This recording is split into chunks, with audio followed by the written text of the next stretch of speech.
Welcome to the Files Podcast, a space where conversations are more than sound, they're substance. Here, stories are not overlooked. They are opened, examined, and understood. We talk about relationships, the kind that shape us, break us, and rebuild us. We speak advocacy, not as a trend, but as a voice that stands when silence is easier. This is where ideas move beyond words, influencing change, making things happen. Because awareness alone is not enough. Conversation must lead to action. We challenge comfort, we question norms, we amplify truth. Every episode is a file opened, every voice a piece of evidence. This is not just a podcast, it's a movement of thought, a record of real life, and a call to be present. Welcome to the Files Podcast.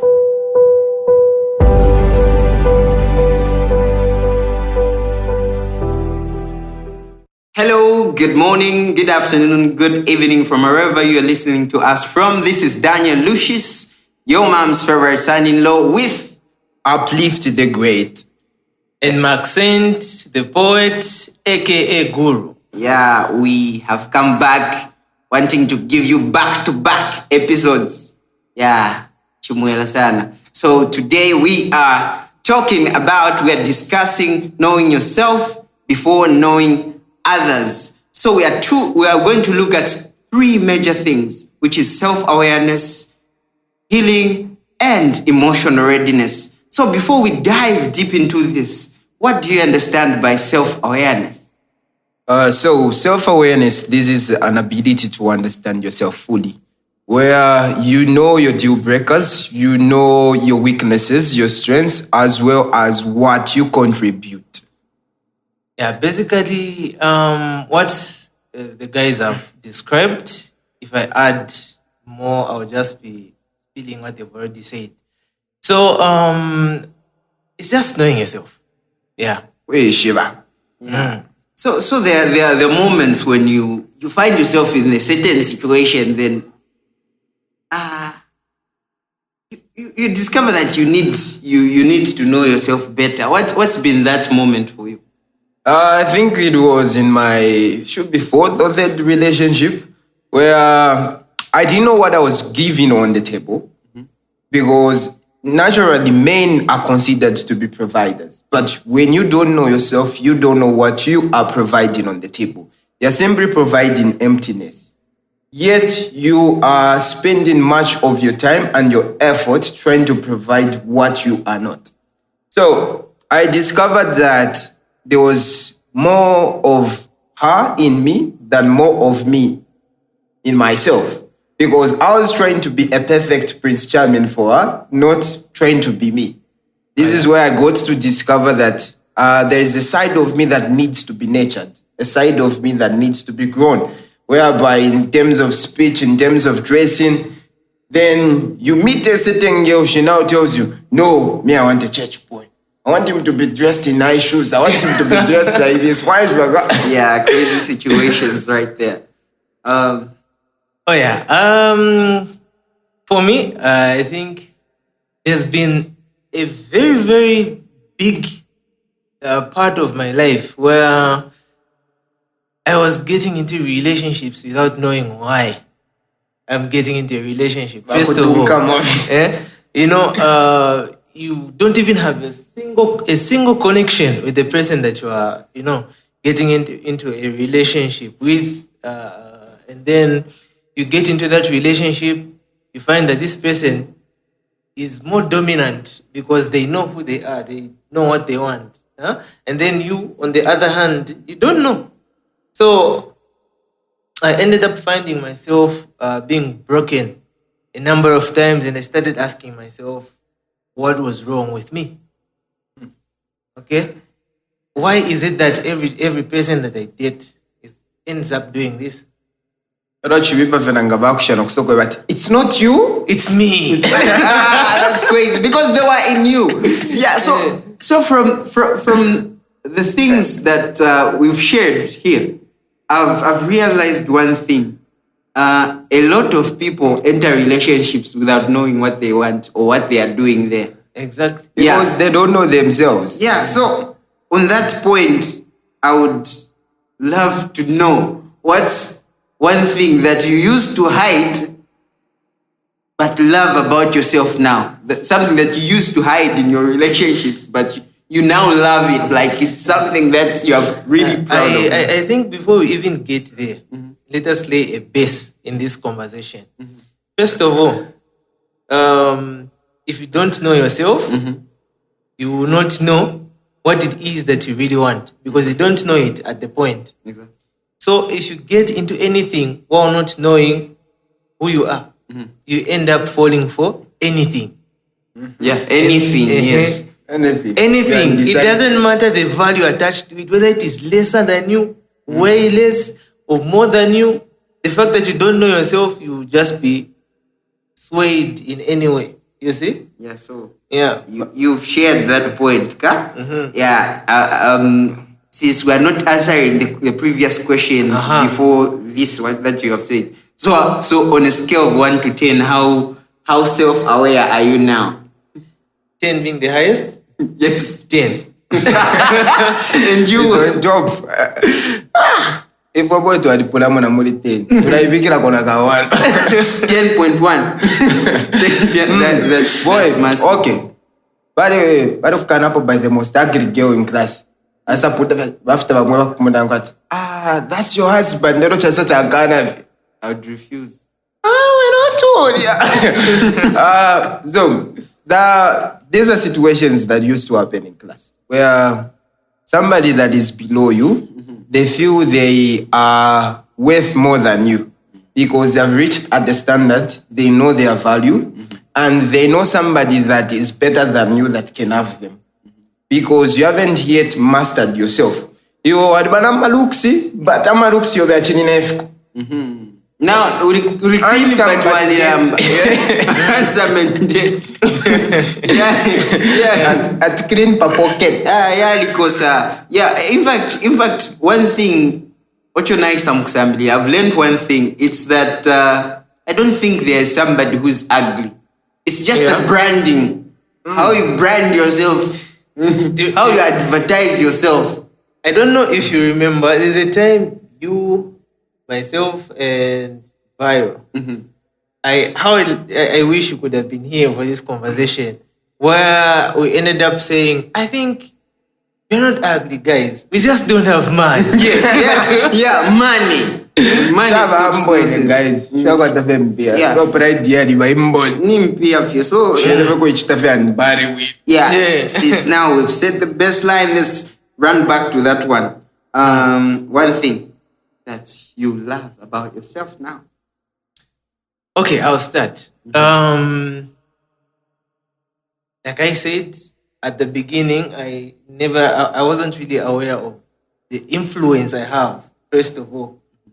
So I've learned to master the influence I have. I've also learned to accept who I am. I've also learned to say I have so much value that nothing else can be placed on it as long as I don't really allow it. So what I mean by that is no one can tell me to say, hey, you're valued like this. If I don't allow them to value me like that. Yeah. You've seen. So the relationships I've been in after being aware of who I am, I'm able to tell I was able to tell my partners to say, hey, this is me. This is the amount of compromise I can give. Aside this, I am not changing anything about myself. Yes, I can change this and this, but if you are sure if this is who I am, if you do not want this, leave it. And break it. Yeah. So as for me, I got to to understand my weaknesses and love them. So there's this one lady that taught me, I don't like guys that talk a lot. Then I was the opposite of the guys she likes. Okay. Because I do talk a lot. I think you are in the same WhatsApp group. Enda kukamba ni nchito. I talk a lot. Yeah. And talking is something that has helped me to actually cross borders and to express myself. Then she didn't love men that actually do talk a lot. Then it felt like a burden for me, and I would hide it from her. But immediately when we broke up, I started embracing it because it looked as a weakness, not knowing it was a strength that was under disguise. I began to just learn how to bring it out, how to talk perfectly, how to sound nice, and how to address people. Because if you don't know how to talk, how are you going to market yourself? How are you going to network? This is one thing that I came to love about myself and to enjoy about myself, which was a weakness turned into a strength. That's really nice. You know, that's also one thing I realized about myself. I'm a thinker and I talk a lot. So it's something that I have started embracing. Like I've actually realized that I can do a lot of things. Like I can do a lot of things because of the vibe, you know. Like the vibe. inspire and I can inspire people and do just a lot of things. I can help improve my relationships. Quick question though. Have you, I believe you do poetry, right? Yes. Even you. Equally I. Have you never come across this stereotype that says, poets are heartbreakers? Poets are heartbreakers. Poets are heartbreakers. I actually have been broken more than I have broken. Oh yeah? I feel most people, they don't just understand. Poet is not just an art. Poet is language. It is a spirit-filled movement. We communicate with different ethnicities. You're talking to somebody that is abroad. You're also talking to somebody that is within, of different colors and races, as we are saying. But most people feel poetry is all about love, but they forget the love that we are communicating is also talking about freedom. The same love we are communicating is talking about the passion of religiousness. Because we are telling people they need to love themselves, they also need to love others, because it is beyond just Christianity, beyond Hinduism. It is simply telling you we are one, despite we are different. We are of different races. So poetry hasn't actually, let me say, poets, we haven't actually been part of the heartbreakers. We have been part of the people that have been heartbroken and healing the world. Exactly. So I was trying to marry this question to what you said, because poetry is public speaking in a way, and you can't be a public speaker if you do not love talking. Yes, you have to talk. How do you say something without How talking? to convince someone that you need to be healed? There are people like me that are earning a living out of talking. So now, unless if she didn't have money, otherwise, if talking gives you, I think by now it gives you cash. So, I mean, If it gives you money, she can go. And I don't like guys that talk a lot. Actually, this thing that he said about the poets being heartbreakers, especially as people who write about love, they think just because you are sweet, you do some sweet words, sweet pieces, they'll think maybe you do it to everyone. We are not the people's base. and then they'll be very surprised. They'll be very surprised if they got to be like maybe just a fly on the wall, watching you do your thing while you're not really like on the poetic side of. They'll be surprised that we are not even using metaphors every day. Yeah, we are just normal people. They'll be surprised. Maybe you last complimented your girlfriend last year. And So, they think you break hearts. again, I feel most individuals, when it comes to self-awareness, what they have failed to understand is utilizing of their weaknesses more than their strengths. If you check 10% of our gadgets, we only know to operate what is on the display. What we need. We don't know how to operate the 80% of our gadget. This is how it is when you don't know who you are. You are only going to operate what is known to you, what has been revealed to you as Daniel. But what has not yet been revealed to you, it is going to be hard for you to access it. There is a romantic part of you that you haven't yet met. There is a wise part of you that you haven't met. Then there is a normal part of you that you have just met at that particular hour. So a lot are utilizing what they are able to see at that moment, but they haven't yet gone to the factory to understand themselves fully. Okay. I guess from what we shared, a lot has been talked about, when it comes to self-awareness. Now let's go to the other part. Let's talk about healing. There are a lot of things that, a lot of theories by people that are there about healing. So, what's one myth that you think people have about healing? So I feel basically if we define needing, we talk of a mental state, we talk of the physical state, Yes. well-being of an individual. But we forget to talk of the emotional well-being of an individual.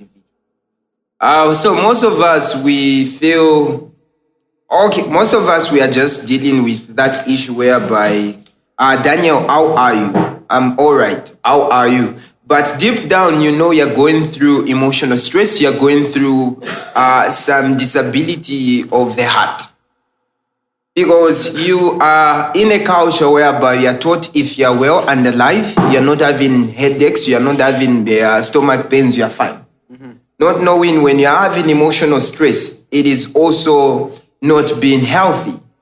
So I feel for now we can define as healing to be the point of being well mentally, well physically, and also well as emotionally. Yeah, so a physical, mental, spiritual well-being. That's healing, trying to achieve that, the well-being. So now let's talk about the myths that people have about healing, especially in relationships. Okay. From experience. Now, usually I like talking about things that I've passed through because I resonate better with myself than any other person. Right? Exactly. There was a time in my dating era. Not that I'm out yet, I'm still dating. But there was a time, when I could be broken.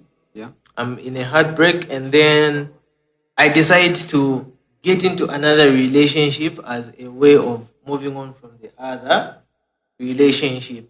That is a mistake I made a couple of times, and I feel it's a mistake that most of the people are doing.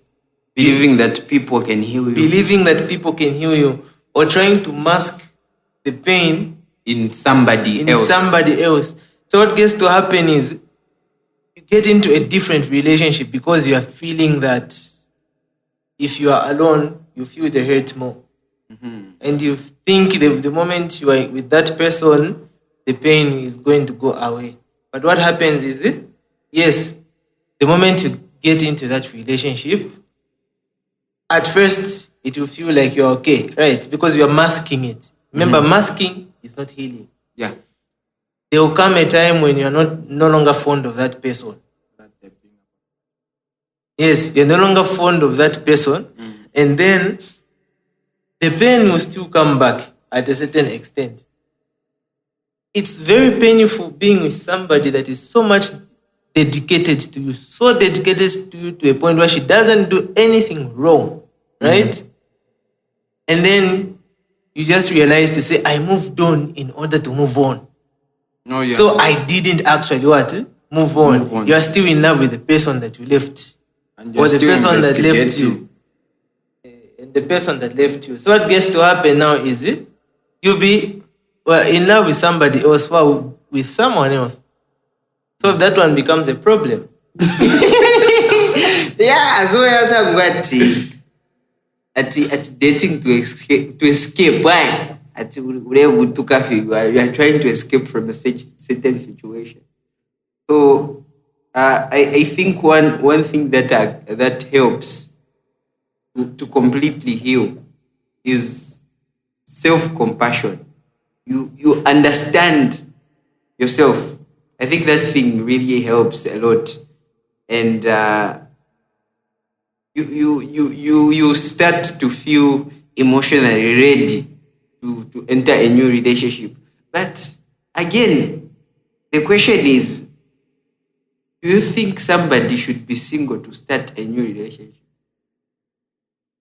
Yes. Direct question direct answer utainsekeshe sana, like because there are a lot of people that enter new relationships while they are in another relationship. Yeah, so actually we've been joined by a guest, Mr. Viral ZM. Yeah, Viral ZM. The topic we're discussing is knowing yourself before loving others. So is it advisable, or is it good, or do you think we should be single or entering another relationship? Yes, I think when you are single, you get to know yourself. You get to study and know yourself to that extent whereby when you enter into a new relationship, you don't have to. So I think before you enter into a relationship, make sure that you are single. But by the way, by how you two guys are answering, But have you actually gotten his answer? You have to be single. Not single one leg is in another it relationship. should be pure singleness. You have to be single. So that's You know it. that's what we're calling healing. That's pure Yes, healing. If you are yes. single. Yes. Now, the question is, you've answered nicely. The question is, can you guys manage to stay single? Yes. Yes, definitely. Are you sure? Because the looks here, the voices are saying something else, and but the looks are not giving. So on my side, yes, You can manage to stay single. I can manage to stay single. Single. Without even having a leg, kumbale kudonsa. Pure single without anyone. Yes. Yeah. It's actually possible. It's possible. The problem that is there is people mistake celibacy, singleness, right? Celibacy, while you're not having sex for a certain number of years or months. Okay, right? so for both, so let me now ask the question. Can you be celibate, single? Are you comfortable being celibate and single? Yes. For how long? From childhood? I think you all of us here have had a point where we experienced life without having tasted it. Yeah. Right. I think it's hard, but it's not impossible to achieve the state of celibacy.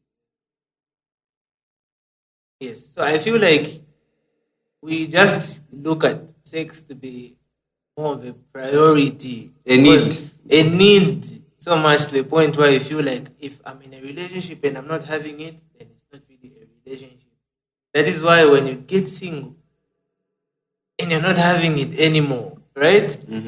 You feel like you are really missing out, and it feels so painful at that point. So being single is impossible. It's possible.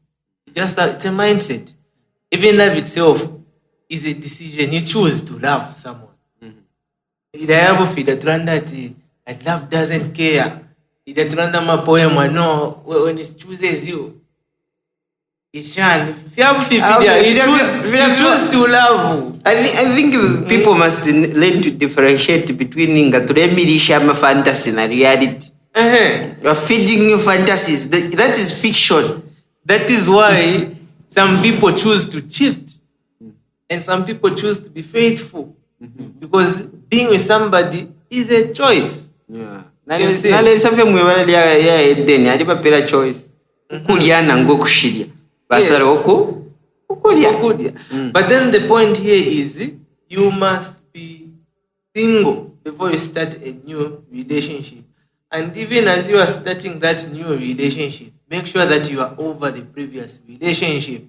Don't carry drama or trauma from the previous relationship into your new relationship.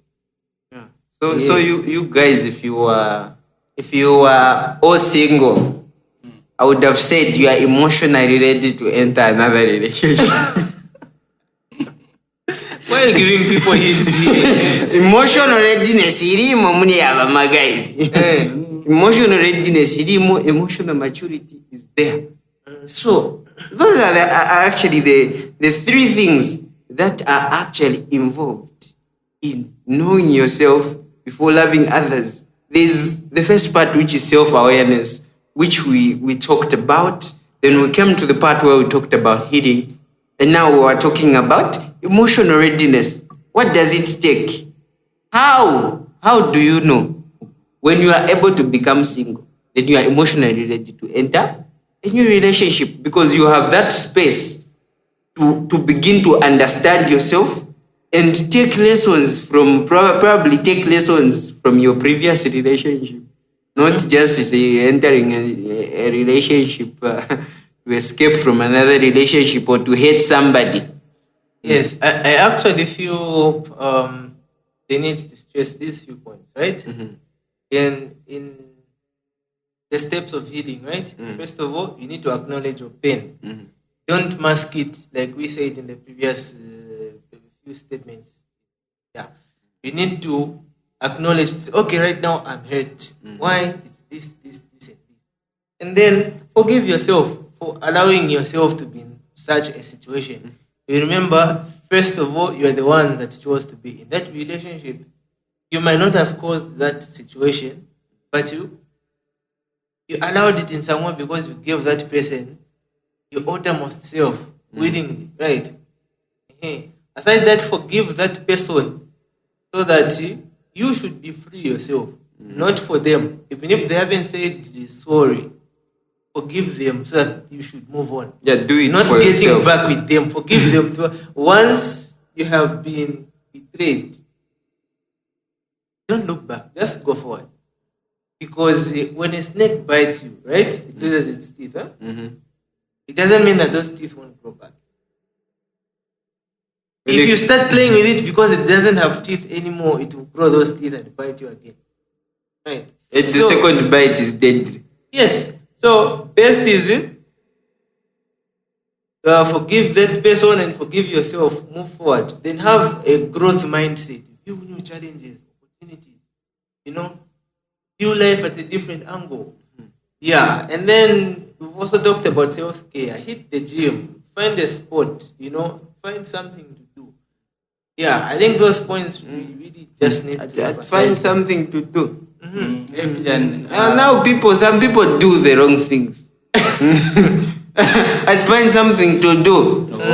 Yeah, it's crazy. So those statements is those few steps is stressed are really going to help. They'll go a long way to prepare you or to help you realize, to self-actualize yourself, to be aware of yourself. Yeah. The last statement is actually very important. Get lessons. Have a growth mindset. Not just because you got heartbroken and then you just label everybody like, no. Men are dogs. All men are dogs. All women are snakes. No, that is bad. Yeah, actually, I think that a growth mindset is something that you should apply to your daily life. Yeah, I remember one moment I was with a certain woman in a bus. She was talking about, when everything that happens for a reason. If a bus delays, it is for a reason. Probably, maybe if you had rushed, you would have been in an accident.